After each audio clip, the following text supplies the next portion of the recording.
You may proceed, sir, when you're ready. You have 2 minutes. Maraming salamat po aming ginoong tagapamahalang hukom at sa atin pong ginoong Pangulo. Meron po akong katanungan para sa persecution. Sa akin pong mga kaibigan sa prosecution. Napakahalaga po sa bawat pagdinig ay yung nagsasabi ng katotohanan. Tama po ba? Tama po. Opo. Pagka ang isang witness po ay naging halimbawa ng paiba-iba ang sinasabi, ano pong tawag dito? Di ba po kasinungalingan? This is a hypothetical question, Apo. Your Honor. You are not referring to any particular witness? Si Las Cañas po. Yung inyo pong pinakitang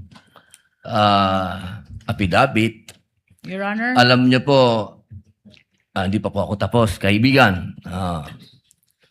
Alam niyo po, napakalungkot po para sa amin na marinig na merong kayong ibinigay na affidavit na nabahiran dito po sa loob ng Senado. Dito sa plenaryo ng Senado ay nabahiran ng matinding masasabi nating kasinungalingan sapagkat magkaiba ang kanyang sinabi. October 3, 2016, sinabi niya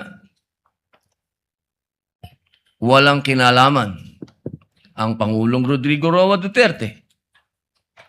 February 20, March 6, na iba na ang istorya. Ang tanong ko po, ano ang tawag sa taong paiba-iba ang sinasabi? Di ba po sinungaling? May I answer, Your Honor? Opo, opo. Kagaya po ng aking binigyang linaw kanina. At paulit-ulit na rin pong sinabi ng ating presiding officer. Pakisagot na lang po kasi yun lang po ang tanong. Tama po ba o mali na tawaging sinungaling ang taong iba-iba ang sinasabi? I'm sorry, Your Honor, but I need to qualify my answer. Mr. Presiding Officer, isang simpleng tanong lang po. The lead prosecutor may agree or disagree or state a different characterization. I can state a different characterization if I'm asked by the good Senator Judge. You may disagree or agree with the Your statement Honor. of the Honorable Senator Judge Padilla. Feel free to say no or yes, Counsel. Kagalang-galang ng mga senator judges at sa atin pong mga nanonood na kababayan. Dahil binanggit po ng kagalang-galang na Senador Robin Padilla ang pangalan at ang affidavit ni Arturo Las Cañas, nais ko pong linawin ang kanina ko pong manifestasyon. Ito po ay ipresenta sa impeachment court bilang bahagi ng Presiding testimonya Officer, ng witness. hindi pa din po sinasagot ang... Lead prosecutor, the response, it's not responsive to the question of Senator Judge Padilla. Allow me to, if the good Senator Judge will allow the presiding officer, pwede ba nating sabihin, lead prosecutor, na ang testigong pabago-bago ang kanyang testimonya sa magkakaibang petsa o araw o panahon ay isang testigong hindi maaasahan? Without particular reference to Arturo Las Sa Cañas, pangkalahatan, I agree with you, Honorable Presiding Officer. Posible nagsisinungaling siya sa isa, nagsasabi ng totoo sa isa, o nagsisinungaling sa isa, nagsasabi ng totoo sa isa, hindi na natin malalaman yun. Tama po ba yan? Without particular reference to Arturo Las Cañas, I agree with you, Honorable Presiding Officer. Thank Maraming you. salamat po, aming ginoong You may proceed, tagapamahalang hukom. Senator Judge Padilla. Opo. Kasi po, katulad po ng sinabi ng aming Senator Judge, 10,000 hours, Pampilo Lacson, napakaliwanag po ng sinabi niya. At kami din po dito, ako po mismo ay gumawa din ng panukala na dapat yung mga nagsisinungaling dito yung mga paiba-iba ng testimony na nagiging aming mga witness, ay dagdagan dapat ang sintensya ng perjury. Kailangan amendahan ang batas na yan. Ngayon, bilang pakiusap po sa inyo, sa prosecution, pwede po ba na sana ay maiwasan natin ang pagbibigay ng witness na may kasong perjury? Hindi na po ito si Las Cañas. Ang sinasabi ko po ay yung dalawang mahal nating witness, si Attorney Jeremy Lotok at si NBI Agent Kalilong, na sa mga oras na ito ay may kasong hinaharap na perjury. Pwede po bang iwasan natin na may mga ganito tayong witness para ang nasasakdal po kasi dito ay ibinoto ng 32 million na tao. Sana po, aming mga mahal na kaibigan sa prosecution, ay isipin nating mabuti bago po tayo magbigay ng mga witness na may perjury na kaso o nagkaroon po kami ng dahilan na gumawa ng amenda na itong perjury ay amendahan. Pwede po ba yun? Your Honor, with all due respect, I would like to take exception to the question and manifestation of the Honorable Senator Judge Robin Padilla. First of all, we were able to verify already that there are no cases pending against the prosecution witnesses. In addition, Your Honor, and only to respond to the concern of the Honorable Senator Judge Padilla, ang conviction po ay hindi ground for disqualification unless it is final and unless it is punishable by more than 1 year and that the crime constitutes moral turpitude. Alam niyo po, napakaganda po ng inyong sagot. Sana hindi one-sided ang ating persecution. Ano? Kasi, alam niyo, pag kayo ang pagpabor sa inyo,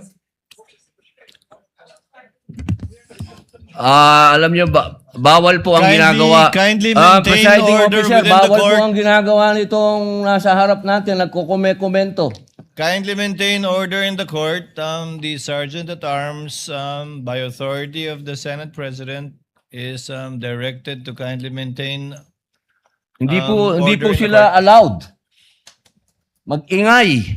Korte po ito. Thank you. You may proceed, Senator Judge. Who was speaking? Ako po. You may proceed, Senator Judge. I was Padilla. interrupted.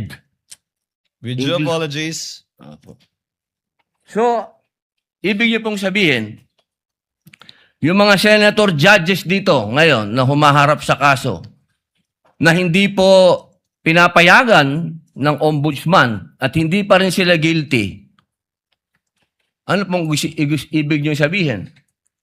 Your Honor, with all due respect, ang question niyo po kanina ay kaugnay ng pagtistigo. Testigo nga, Referring to judges the nga yung witnesses of sinasabi the eh. prosecution, Your Honor. Ang usapan po ay yung guilty or not guilty. Okay? So, tatanong na po ako ng bago. Opo. Pwede po ba? May I be clarified, Your Honor, on your last question about the senator you said are facing cases? Lead counsel, I think that was more Alam of niyo a- po, malinaw na po yung sinabi ko and wala po kayong karapatan magtanong Hindi, sa Senator Judge. diliwanagin ko nga po. I think Senator Judge Padilla was making a manifestation and not posing a question to the lead prosecutor in relation to our two colleagues. You may proceed, Senator Judge Padilla. Maraming salamat po, Ginoong tagapamahalang hukom. Pwede na po ba tayong mag-advance ng katanungan? Yes, Your Honor. Apo. Yung pong sinasabi ninyo, bakit nyo po nababanggit ang ICC dito? Ano po ang kinalaman ng ICC dito sa ating pagdinig? With all due respect, Honorable Senator Judge Robin Padilla, kagaya po ng nabanggit ko na, at marahil panglima ng banggit ng presiding officer. Nabanggit po ang ICC, kaugnay ng affidavit ni Las Cañas na ipirinisinta po ng prosecution bilang bahagi lamang ng testimonya ng witness at bilang bahagi ng naging investigasyon ng Special Task Force ng NBI. Maraming salamat po. Senator Judge Padilla will please wind up. You can Opo. avail of a second round if you wish. Opo. Maraming salamat po. So, ibig pong sabihin, malinaw na kanina sinabi natin What na is the hindi pleasure siya... of with the permission of Senator Judge and indulgence of Senator Judge Padilla, what is the pleasure of Senator Judge Rafi Tulfo? Walang mic. Kay Senator Padilla. Bakit pag sa kabila pinapayagan sila 5-10 minutes? Bakit pag sa amin, sa majority, kinakat agad ni remind pagdating ng 2 minutes? I think nakakalata na kami. So dapat pag sinabing 2 minutes, 2 minutes. Pag sa amin sa majority, pag 2 minutes, pinipindot nito. 2-3 beses. Totoo yan. Pero pag sa minority, umaabot na ng 5 minutes, 10 minutes. At meron akong record yan. Pinapayagan. Why? Thank you. The comments of Senator Judge Rafi Tulfo is recognized. However, the chair would like to point out that in the impeachment court, there is no majority nor minority. We are all senator judges. And Senator Lacson earlier requested also an additional time to finish his point, which the chair allowed. That's why the chair reminded Senator Judge Padilla to wind up because Hindi. his time already lapsed. Kaya nga, Mr. Presiding Officer, I'm sorry, I do have a lot of respect in you. Yung sa akin lang, kahit na sino senador, kapag dating na ng 2 minutes, pinipindutan ng bell eh. Ako ilang beses na ako napindutan ng bell. Nakakairita eh. Samantalang yung iba, hindi pinipindutan ng bell, umabot pa ng 5 minutes. I'm not referring to anybody here now. Yun lang yun eh. Kaya nga kuminsan, binubulungan ko na nun dyan eh. Oy, pindutin mo na yung bell. Para naman makapagsalita yung iba. Yun lang po. Wala na akong tinutukoy dito. Dapat maging fair tayo. Yung sa nagpipindot ng bell. Pag sinabing 2 minutes regardless kahit na sinong senador yan. Thank you. The clerk of court is instructed to kindly relate to the bell ringer to kindly be consistent in doing the polite reminder to the senator judges with respect to the time allotted. Sir Presiding Senator Officer. Judge Yes. Cayetano Alan. No, I take the comments of Senator Tulfo in order. I respect your opinion, but just to put on record, as you said, Senator Lacson a while ago asked for more time, binigay. Walang bell yon. Yesterday, 2 bell sa akin. 2 o 3? Dalawa lang ang bilang ko. 2 lang bilang mo.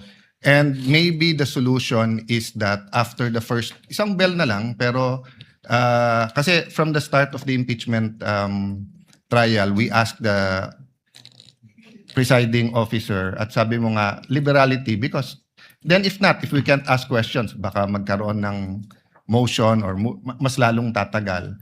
Maybe you've been doing it naman, but yun nga, yung just ask to wrap up. But konting, we all want to get back to work. There's so much that we want to do. At least, wala ngang majority-minority, but at least wala ngang threat ng kaso sa majority eh. Kami magsalita dito, parang may sword sa aming nakatutok. So, konting pagbibigay din sa amin ng konting liberality din sa pagtatanong. Yes. But in accordance with the rules, tama naman po yung sinabi ni Senator Tulfo. The presiding officer shall take in advisement the points raised by Senator Judge Rafi Tulfo as well as the point raised by Senator Judge Allen. And in that spirit, kindly wind up, Senator Opo. Judge Padilla. Ginoong tagapamahalang hukom, nais ko lamang pong sagutin ang ating kaibigan na si Senator Rafi Tulfo. Sandali lang po. Kaibigan, mas mahaba kasi yung sagot ng ating prosecution. Ako po ay nagtatanong lamang ng oo ba o hindi. Opo. Pasensya na po. Opo. Kindly wind up, Senator Judge Padilla, but you're gonna Opo. bail of the Maraming second round salamat if there's po. one. Tatalon na po ako. Dito na po ako sa aking kaibigan. Maraming salamat po, kaibigan. Opo. Sa akin pong kaibigan, kay Attorney Matibag, mahal na saksi. Mabilis lang po ito. Ako po ay napunta sa PDP Laban dahil po sa inyo. Tama po. Opo. Kayo po ang kumimbinsi sa akin. Tama po. Campaign manager nyo pa po. Opo. At masasabi po natin na isa kayo sa nagpa-number 1 po sa akin. Tama po. Sa lugar po namin, number 1 po kayo. Opo. Attorney Matibag, sumama po ako sa inyo dahil alam ko na isa po kayo sa arkitekto ng pagkapanalo ni President Rodrigo Roa Duterte. Tama po ba?